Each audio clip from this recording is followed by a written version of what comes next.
স্ত্রীকে কখনো মা বাপ সন্তান সন্ততির সামনে কোনো ভুল ত্রুটি হলে শাসন করবেন না।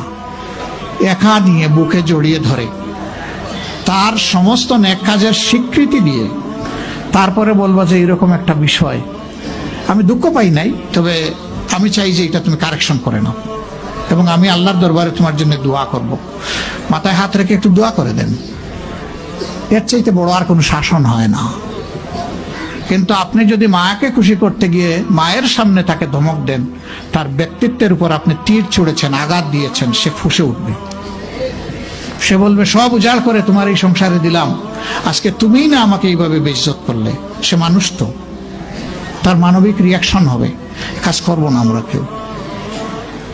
আমাদের জীবনের অংশ, আমাদের হাড়ের অংশ, আমাদের কলিজার অংশকে আমরা সেইভাবে সম্মান দিব ইনশাআল্লাহ। আমরা ভালোবাসবো সে আমার স্ত্রী, আমরা শ্রদ্ধা করবো সে আমার সন্তানের মা। স্ত্রী হিসাবে ভালোবাসা পাবে, মায়ের জাতি হিসাবে সে সম্মান পাবে। এই দুইটা ব্যালেন্স করে যদি আমরা চলি, গড় হবে জান্নাতের টুকরা ইনশাআল্লাহ।